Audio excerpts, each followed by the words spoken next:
Hello and welcome. It happened in the summer of 1999 in a war broadcast to your homes, a war taking place far, far away in the mountains of Kashmir, a war which was now just a click of your TV remote away. It was a war that generated patriotism, pride in the nation, pride in the ability of 20-something soldiers who didn't think twice about marching to their death. India had a new set of young heroes: Vikram Batra, Yogender Singh Yadav, Manoj Pandey, Sanjay Kumar, and so many more. They were fighting in a place, in terrain, in climatic conditions as difficult as one can imagine. This was mountain warfare like never before. Along the way, the Indian Air Force got involved, launching the first laser-guided bomb attacks in India's history. On this program, as India approaches the 20th anniversary of the Kargil War this Friday, a truly incredible gathering of the relatives of some of our brave hearts. We'll also be joined by the Army Chief then, General V.P. Malik, the Air Force Chief, Air Chief Marshal Tipnis at the time, and also officers of the Army who were in Kashmir at the time and have a keen perspective of just what went on. But let's also give you an idea of the area where this was actually fought. The Kargil War took place in an area to the north of Kashmir, all along the line of control, in a part of India that many would not have heard of before. In fact, Kargil has always had an important role as far as wars are concerned. In 1965, it was also important to a certain extent in 1971. But it was this entire sector which was targeted by Pakistani forces who came across and made deep incursions into Indian territory. At the initial phases of the conflict, the Indian Army didn't really know the extent of the incursion which took place. But by the time we understood the extent of the incursions, it was clear that we were going to fight a war to liberate our territory. Now, in this entire period, India had a number of heroes, young officers who didn't think twice about marching to their deaths, knowing fully well that the operations that they had been assigned to were militarily some of the toughest battles. We've all heard of Captain Vikram Batra. He won the Paramveer Chakra. NDTV was fortunate to actually speak to him before he went to his final mission, the mission that he never returned from. This was Vikram Batra in his own words. My company's success was ye dil mange more. The guys were so highly charged up that they're wanting that some more bunkers should have been there and we would have got the more chaps. He was the bravest of the brave, whose slogan "Ye Dil Mange More" defined the spirit of some of India's bravest sons, soldiers who fought some of the most intense infantry battles since the Second World War. For his bravery, Vikram Batra was honoured with the Paramveer Chakra.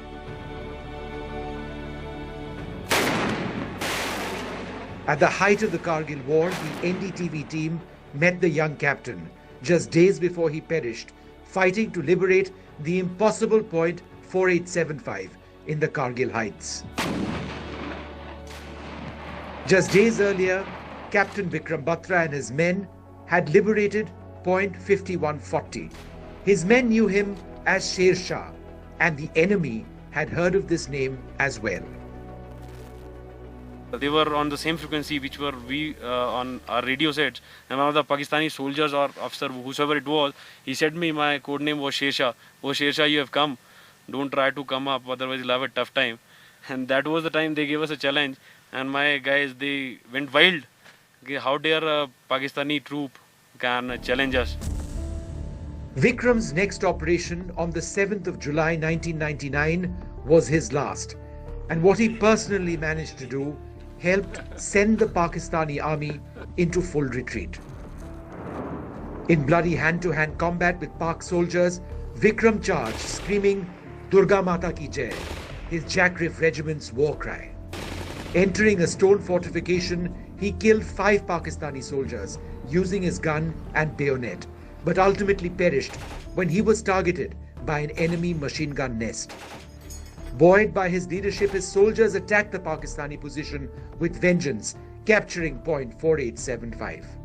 Most people think that we do not have to fight hand-to-hand fight now, as far as the infantry is concerned, as the infantry did in the earlier days. But Kargil war, there was a lot of hand-to-hand fighting. Particularly, I remember places like Tololing, and they were literally at shouting distance from each other. It happened in point 4857. 4875 also. So many places this kind of a thing. This is what he told us before that final mission. It was like that in case we would have stopped at any point of time, we knew that we would have been the pinpoint target for them. Either we would have been there or they would have been there. I'll share a very personal incident.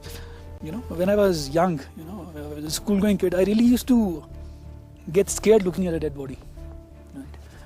And but I don't know, I don't know what strength he gave me that, when his body came, so me and my brother-in-law were the first people to recognize the body, right?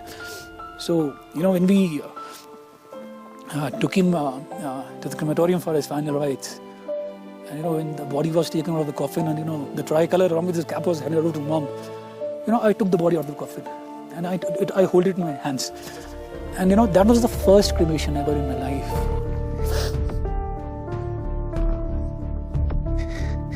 Whatever fear I had for death, it went off.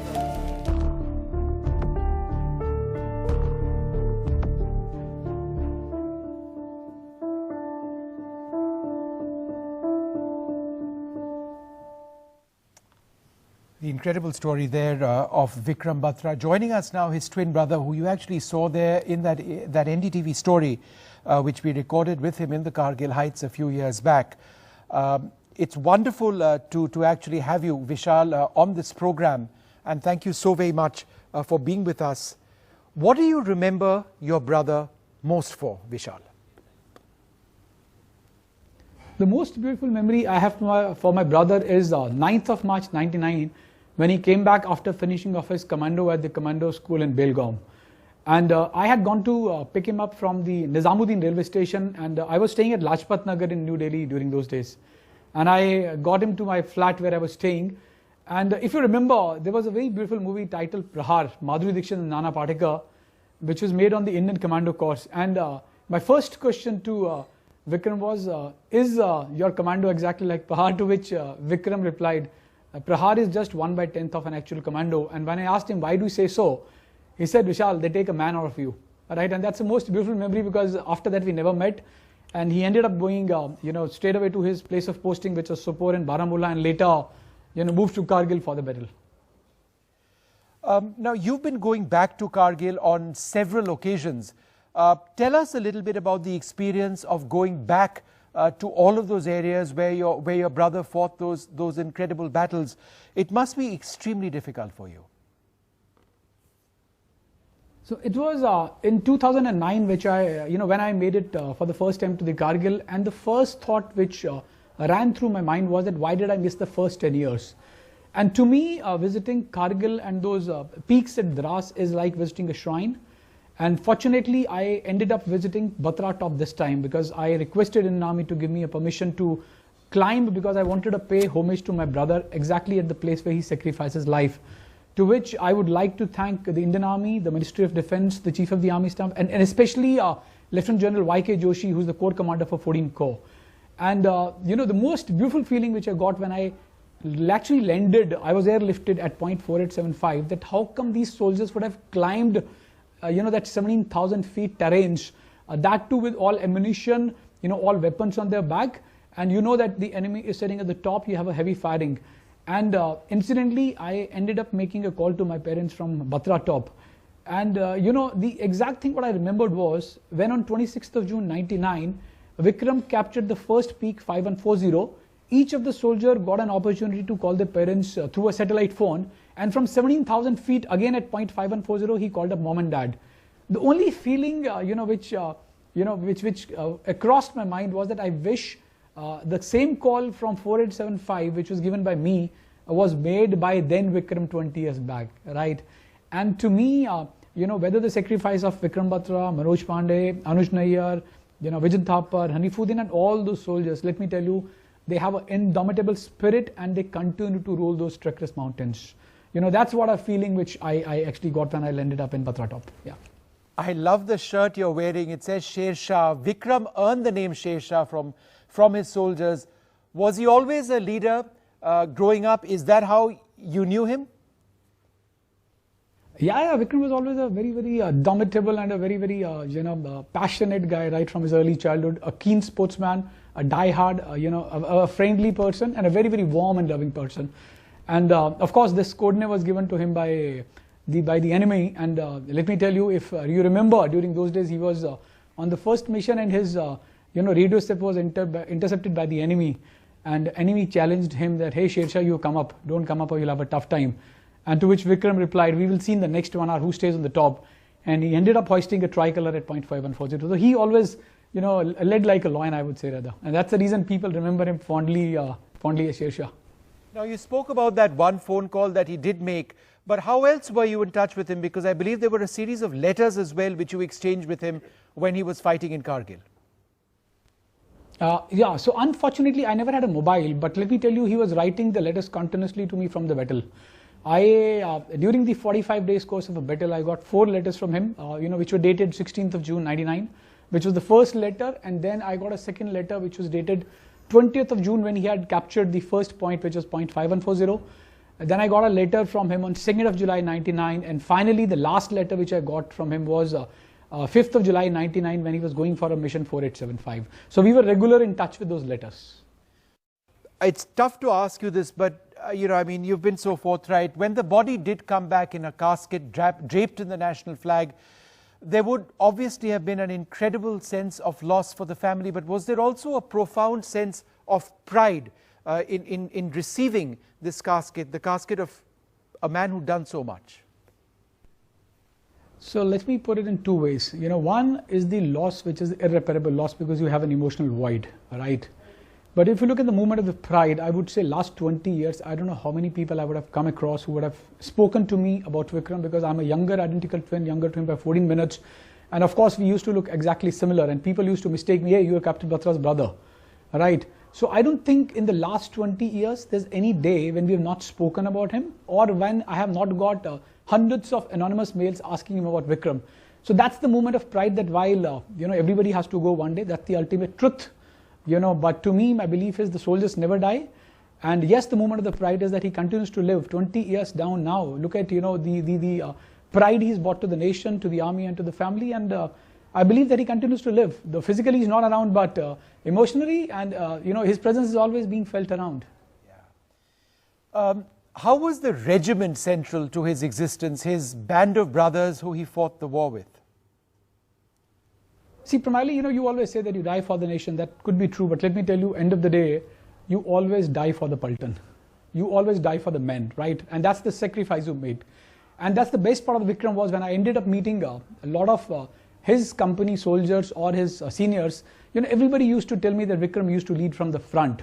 And I remember, one of the conversation when he was on 0.4875, while he lost his life, while saving the life of his fellow soldier, Lieutenant Naveen, because he was trying to evacuate him and he dragged him to the bunker and, walked straight, for the mission. And one of the Subedar Major, Raghunath Singh said, hey saab, bahar mat jiyega because there's heavy firing. And Vikram replied, ab dar gaye kya saab? And he said, nahi saab, main dara nahi hu. So then Vikram said, tu baal bachedar hai, you stay back and I'll go. And he jumped the cliff for, pushing the enemy back. And he ended up in a bunker, led into a hand-to-hand combat, killed 3 Pakistanis and finally was hit by a sniper. So my belief was that he always led from the front and he believed. And to me, a soldier typically dies for the Paltan and for his ben. Nation is always there because end of the day, you are there, you're there to sacrifice life for the nation. But to me, it's the Paltan and the men you command is more important, I think, when a soldier takes a charge. Vishal, thank you so much for speaking to us and just looking at you being an identical twin of the Paramveer Chakra winner, Vikram Batra. It's strange because here your brother has done so much for this country and it's incredible. But there are so many like him. We're also joined in the studio by Colonel V.N. Thapar, and I'll come to Colonel Thapar in a little while. We also have in the studio Mrs. Meena Nair, the mother of the late Anuj Nair, who won a Mahavir Chakra. Colonel Thapar's son Vijay won a Veer Chakra. And the fact that they are willing to come now, speak about all of this, despite the incredible losses that they've suffered, is really a tribute to their own character. I'm going to run stories on both of them, but first let's look at Captain Vijay Thapar, what he wrote back, that final letter of Vijay Thapar that he sent back to his parents. As we talk about the bravery, the valor, and the sacrifice of the soldiers who fought in the Kargil War in the summer of 1999, let's not for a moment forget about the incredible sacrifices of the family members, the fathers and mothers, the wives and children. This is the story of Vijay Thapar, a young soldier who died in Kargil, and the memories that he's left behind, not just for his parents, but for the country. Like thousands of other families out there whose sons and daughters were fighting for their country, Colonel Thapar knew that there was a chance he would never see his son again. Today though, the Colonel is a proud man. His son may be gone, but Yogender Thapar, like so many others, has earned the respect of a nation. The spirit which won the day in Kargil is quite evident in my son's last letter, which he wrote 2 hours before he left for the attack. I'll read it out. Dearest Papa, Mama, Birdie and Granny, by the time you get this letter, I'll be observing you all from the sky, enjoying the hospitality of Apsaras. I have no regrets. In fact, even if I become a human again, I will join the army and fight for my nation. If you can, please come and see where the Indian Army fought for you tomorrow. As far as the unit is concerned, the new chap should be told about this sacrifice. I hope my photo will be kept in the A Company, Mandir with Karni Mata. Whatever organ can be taken should be done.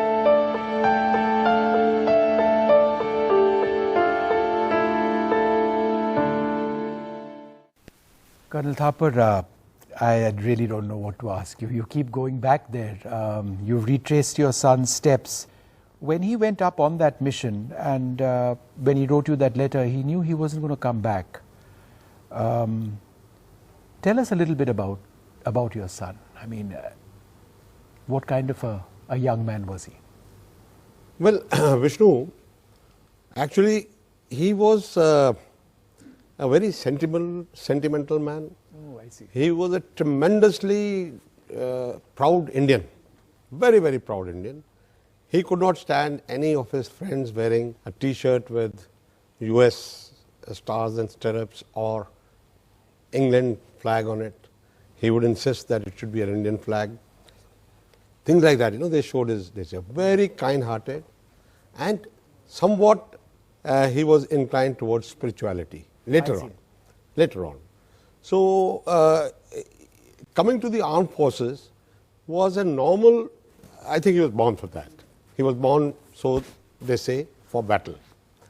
And the day one he landed in Kupwara, till his end, he was consistently in action. And that's how, and he actually was preparing for this one day. I see his old notes, I see his diaries, and one remark I can tell you, as a student, he was not even in the army then, he's got a remark written there, that I am like a shark. I am waiting for the right opportunity to come, to strike. Now you see that kind of he had my brother's flying suit in his room. Your brother was in the Air Force? Air Force, yeah. So he'll have his flying suit in the room, and he had made an artificial cockpit from where you get the view of the sky and the enemy fighters and all that kind of a thing. All dials, all clock, some calculators and things he had pasted, and then he had made that. And every now and then I had to catch him from the nape of his neck because he's dreaming, he's flying actually, He had a joystick between his legs and he was flying. So that's the kind of man he was. Meant for the army, cut for the armed forces, and that's how he lived his life. General Hasnain, you know, these our youngest soldiers, as they just join either as officers or as Jawans, fresh out of training, they come with so much spirit, with so much verve, with so much determination. Tell us a little bit about the young Indian soldier, the youngest of the young, whether officer or Jawan. What tell us about that spirit they have? Vishnu, the fact remains that this war was a war won by the young soldiers and led by the young officers. There's no doubt about it. And somehow a lot of people today are discrediting our academies. I find a lot of things being spoken against the National Defense Academy and the Indian Military Academy and places like that. These are the places where actually leadership is born. This is the cradle of leadership. This is where they are trained. This is where the passion is developed. And it's not only in the officer. I can assure you, even at the regimental centers where our young Jawans come out from. And thereafter in the units, as earlier said, it is the cap badge. The cap badge and the lanyard, which a lot of people denigrate otherwise to say you should not have lanyard culture, but ultimately it is the lanyard and the cap badge which binds everyone together, brings that passion out. And when you are there at the last step, I can imagine what these young officers, when they were right there at the bunkers and striking there, what must have been going on in their minds. In most of these assaults, you will find that you may be the last man standing, and yet you may be required to assault. Yeah. And I think it's the regimental spirit.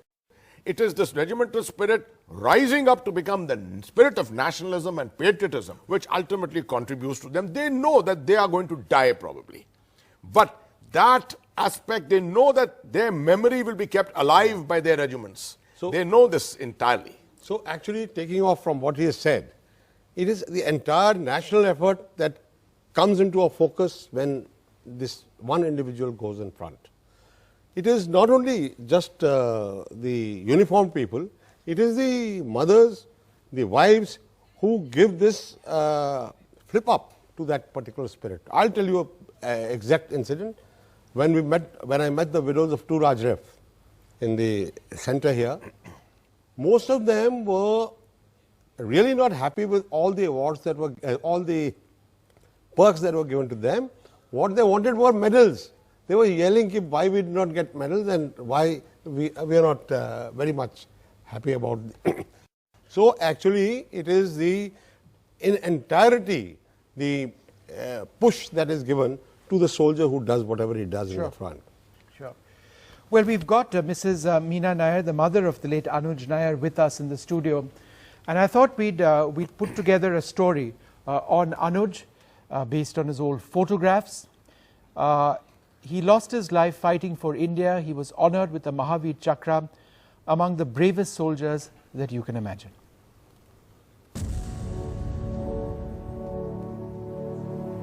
He was just 24, tasked with a near impossible military objective.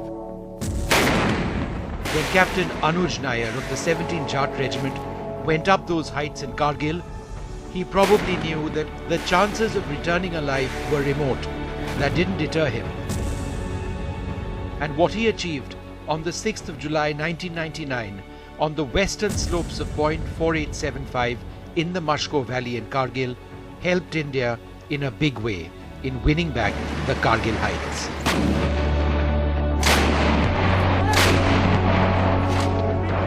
Under heavy enemy artillery and mortar fire, Captain Nair climbed up those heights, his target 4 enemy positions. Launching rockets and lobbing grenades, the young captain along with his men kept going, clearing one position after the other, till he reached the 4th enemy post, when he was struck by a rocket-propelled grenade. 7 July 9:39 is where my time froze. He has gone with a purpose. He has left behind an image. That image exists on that small piece of land. By then, Captain Nair and his men had killed 9 enemy soldiers and destroyed 3 medium machine gun positions of the Pakistan Army. His citation for the Mahavir Chakra, the second highest gallantry award, credits him with outstanding personal bravery and exemplary junior leadership.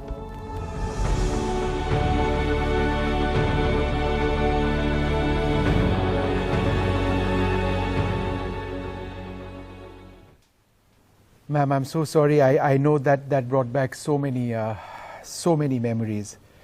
Both father and son were very brave. And little unfortunate because I lost Anuj in 23 and Mr. Nair in 60s. So that is the issue. But I come to Anuj. Anuj had a wish to take revenge from Pakistanis for killing so many innocent Indians. It is written in his letter I had in my mobile. Then he wanted a posting in Siachen. Whatever he wanted, he got, you know. He served in Siachen as well. He served. And then, you know, when he was awarded this IMA, he was commissioned. And everybody was throwing the caps, you know, up. He did not throw. I just asked him, Anuj, why you did not throw the cap? He said, Ma, if I throw my cap, I will not get the same one. That will go in somebody else's hand. He wanted his own cap. Yeah. He felt he'd earned it. Yeah, I have the cap, of course, but उसने अपनी cap को किसी से mix up नहीं होने दिया. And to be very frank, when he was in, you know, war, we did not know.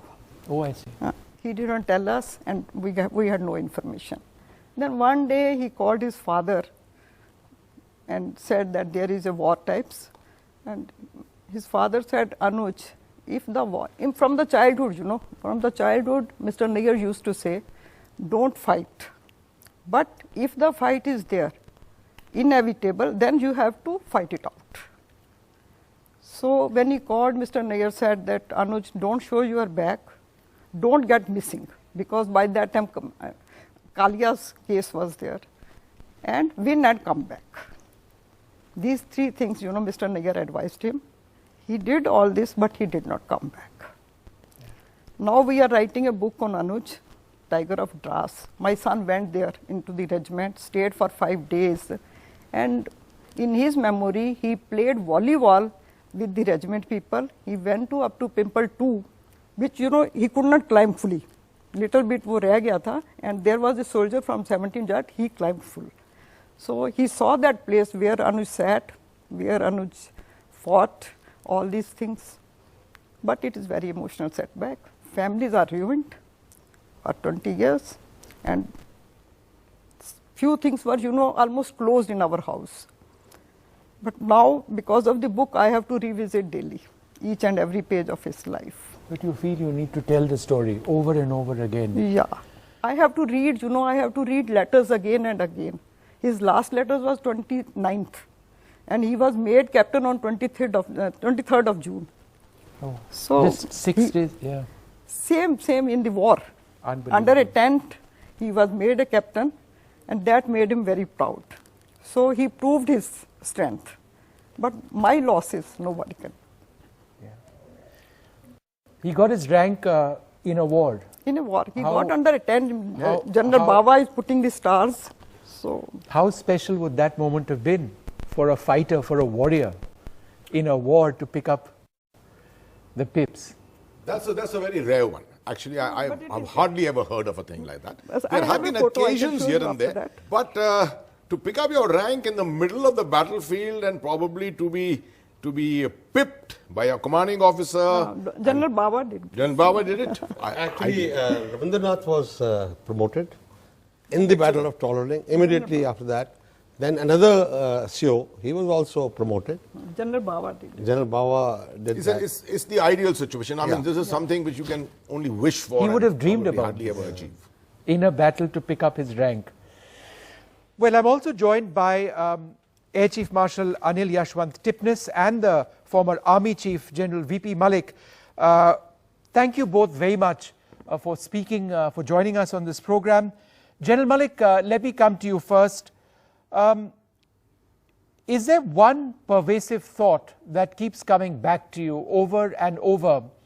You know, we've often spoken about the war at the macro level, But the fact that you had to deal with, for example, casualty counts, or the fact that you had to give the order for our soldiers to do what they had to do, is there any thought about that entire process that you relive on a constant basis? Primarily one thinks of the challenges that one faced at that time.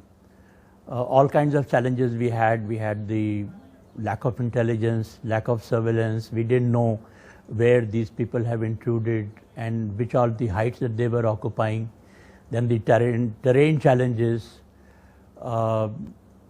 We were, because we didn't know whether they were Mujahideen or they were Pakistan Army soldiers for quite some time. And we were asking our boys to go and clear those heights. That happened, say, from the time it was detected from the first week of May till about the third week of May.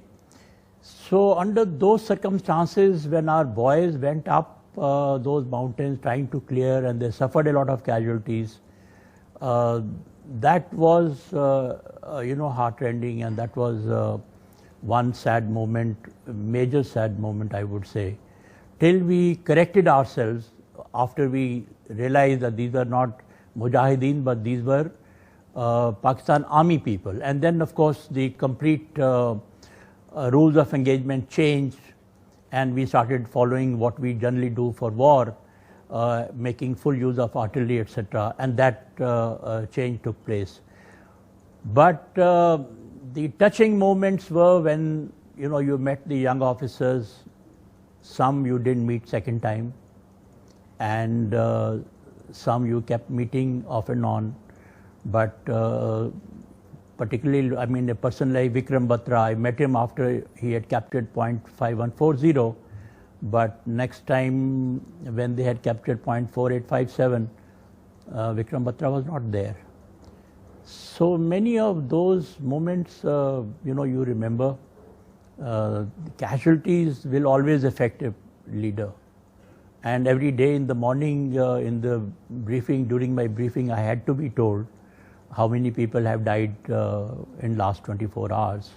So that was a very touching time. But then, there was a call of duty, and you had to carry on with your planning and with your execution.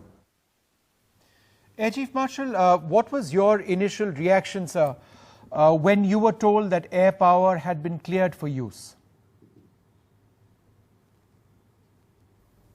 My first reaction, of course, it is good that the air power is at last being asked for, because I don't think there was any hesitation from the government as such, but I don't think the government knew exactly what is the level of intrusion that had taken place.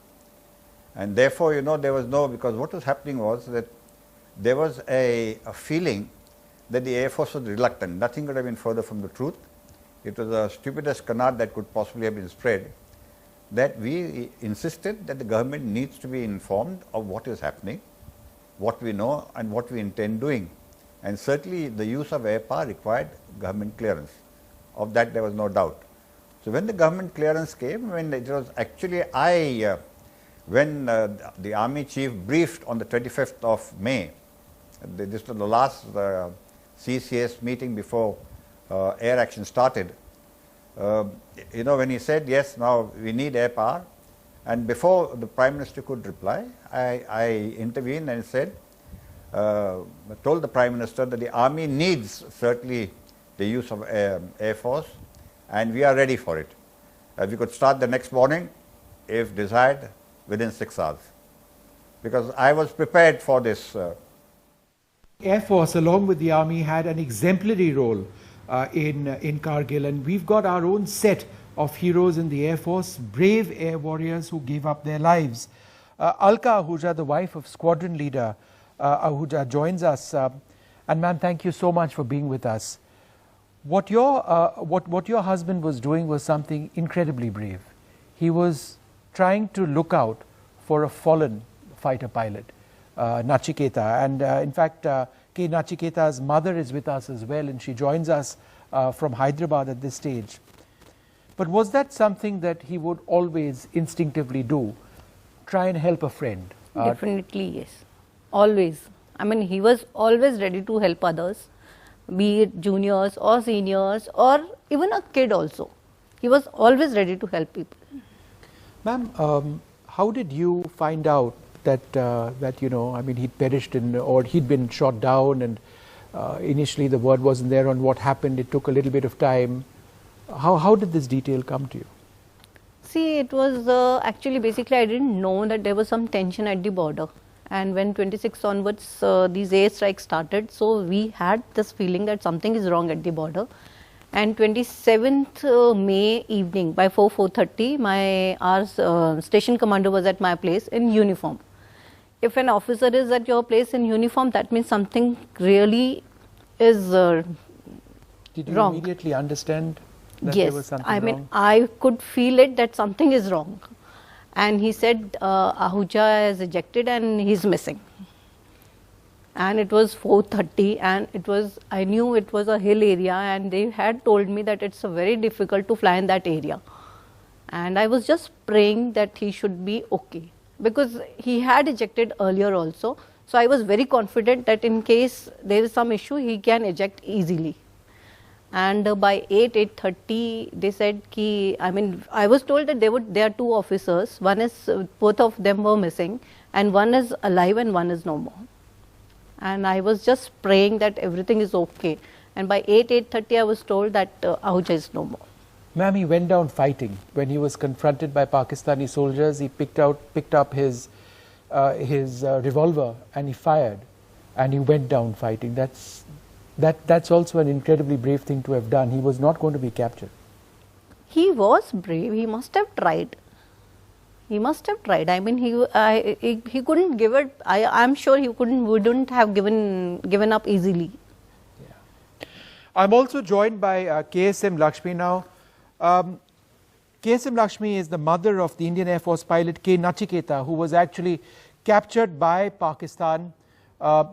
And I think the story needs to be told. What actually happened on that day was that Nachiketa, flying a MiG-27, encountered an engine surge. There was a problem with his engine as he'd gone in for a strafing run, and he had to eject. And he ejected, and he was captured by the Pakistanis, and he was held as a prisoner of war.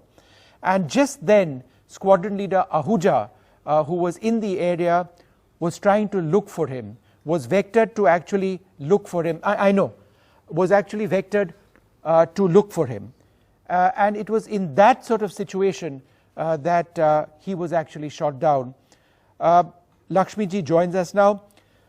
Lakshmi ji, ये बताइए, आपका बेटा बच गया air force में, कई सालों के लिए उन्होंने एयरफोर्स के ट्रांसपोर्ट आर्म में फ्लाई किया.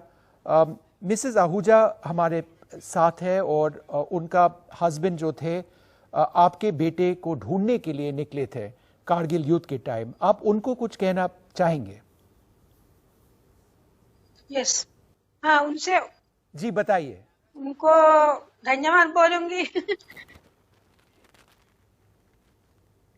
और आप ये बताइए, जब आपका बेटा जब उन्होंने वो प्लेन से जेट किया और वो पाकिस्तान के फौज ने उनको पकड़ लिया, आपको ये खबर कैसे मिला? और कई दिनों के लिए वो पाकिस्तान आर्मी के पास था, तो इस पीरियड इस टाइम के बारे में जरा बताइए विस्तार से.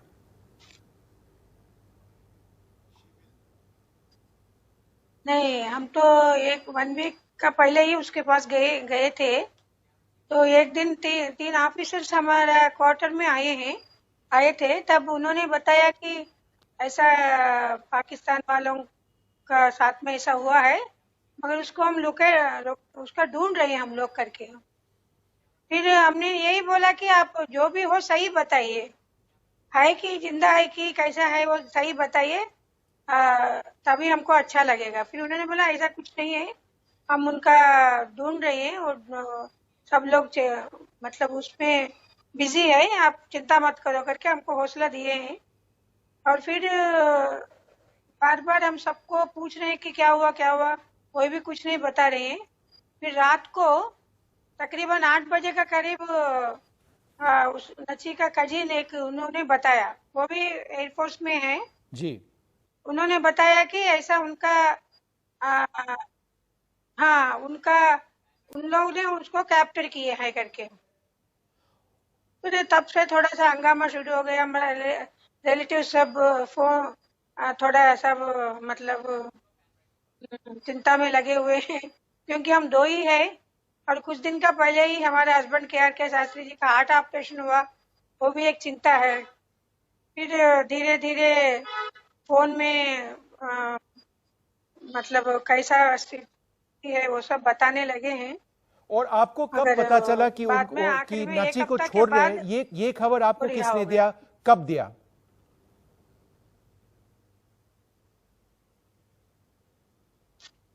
एक हफ्ता हो गया। एक हफ्ता के बाद इन्होंने ही अपना कॉलोनी में ही सब ऑफिसर्स ने आके बोला कि उन लोग मतलब हर तरफ से उसको प्रेशर हो गया। इनका ऑफिस का तरफ से, हमारा बेटियां भी बहुत ही जोर दिए हैं, और सब तरफ से उनको पाकिस्तान वालों को प्रेशर होने से, और वो तो यही सब, बाकी सबसे ज्यादा भगवान का कृपा है बस, और कुछ नहीं है। वो रिहा हो गया करके उन्होंने मतलब वो छोड़ रहे करके उन्होंने ही बताया जी। और फोन भी करवाया, फोन में भी बात करवाया उससे। That would have been an incredible opportunity. हम लोग सब दिल्ली गए जी। हाँ। Lakshmi ji, thank you so much for speaking to us and telling us about the fact that Nachi got back. It's such an incredibly, at one level, a fortunate story that Nachi did make it back. But your husband, the hero that he was, looking out for a fallen comrade, went down fighting. It's just, it's so sad, and I cannot even begin to imagine what and the family has gone through. But we've just got enough time now to be joined by General Mohinder Puri. General Puri commanded the 8th Mountain Division during Kargil. He was one of the key commanders on that entire front. I remember meeting him at that stage and talking to him about what India was confronting. General Puri, thanks very much for being with us. What were some of your first thoughts when you went into that area and saw what you were being confronted with? Did you have any idea of the extent of the infiltration? Yeah, if you recall, my division was at a place called Sharifabad in the valley, and I was inducted across the Zujala Pass to assume the operational responsibility of Dras and Mashko sector on 1st of June. So when I went with the division there, it was just a part of the division which initially had got inducted. And the situation was quite troublesome at that point of time. We had very little information about the enemy, and the troops in contact also were not able to give us the correct information. So it took us the better part of the week to 10 days to finally make an intelligence assessment of his dispositions and what type of weapons has he got and where all is he deployed. Meanwhile, we were also making our own plans as to how to first eliminate the most dominating height which was blocking the national highway from Srinagar to Leh, and that was Tololing. So the first priority went to Tololing and to clear the highway so that normal traffic could resume. And if you recall, this was also the time when the winter stocking had started, and the winter stocking had got affected because of the domination by the enemy of the national highway. Yeah. So that was generally what the situation was, yeah. General Puri, thanks so much for speaking to us and sharing those experiences. We are out of time on this program. Before I end this, I'd just like to go back to General Hasnain one more time and to tell us, as a soldier himself, what made fighting in Kargil impossible? See, Vishnu, we have to realize that General Mohinder Puri's division was moving from the Kashmir Valley up to a height of 11,000 feet where the bases were, and the assaults were going at a height of 17,000 feet, which essentially meant 6,000 feet of ascent which had to be done. This 6,000 feet of ascent was actually under murderous fire. And what everyone has to realize is that every arm and service plays a role in battle. But ultimately, at some stage, even the artillery lifts its fire. And it is the infantry soldier who ultimately goes with the bayonet fixed and his rifle there, who ultimately has to eliminate the soldier. This is the most challenging thing. And under state of exhaustion, most people when are exhausted sit down to relax and have a cup of tea. But an infantry soldier when completely exhausted has to actually assault, kill the enemy and hope that he can win this battle. And in many such occasions you will find if 10 men have gone up to assault a bunker, there may be 3 men left ultimately to assault it. And therefore, here in this kind of terrain, the kind of ratios you're looking at is 9:1 to look at actual success. That was not available. That luxury was not available because of the extent of intrusions which had taken place here. Colonel, last word to you. Last word. You know, we've been emphasizing a lot on the young people, all the young people. Vijay was 22 years old, one of the youngest. Now, to these families and to others who have lost these young men, the question always of some kind of a sympathy or some kind of a, that, you know, at such a young age your child is gone. I just want to say, we'll have, God forbid, but we'll have more actions in time to come. And therefore, I just want to leave a small thought that life is never measured in terms of its length. It's no use living 90 years. It's what you do. Yes, it is measured in terms of its intensity with which you have lived life, in terms of its depth. So, I, like my son, I do not really feel too bad because he's gone doing his duty for the country, and that is a worthwhile reward for me. I think we can all agree on that. It's what your near and dear ones did during Kargil which has made such a difference to us. 20 years later, we are still discussing this, and so many more generations of Indians will be doing that. I'd like to thank all of you very much for joining us. A look at some of our heroes and their families who went through so much in that summer of 1999, a summer where India fought that war in the Kargil Heights, a decisive victory for India.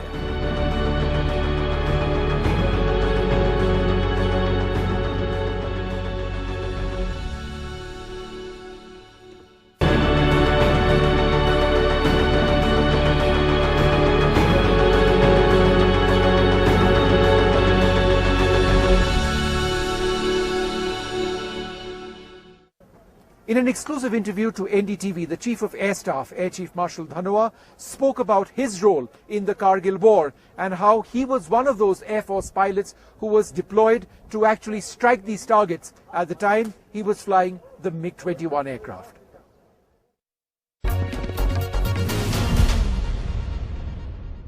So 20 years ago, you were a fighter pilot flying and fighting in these heights. We'll talk about other parts of the Air Force, but your own personal memory in hitting targets. I mean, you were flying a MiG-21. It was very nostalgic, you know, it is very nostalgic. In fact, when we were being inducted, we had no idea. We had no clue at all that we are going to go into an operation.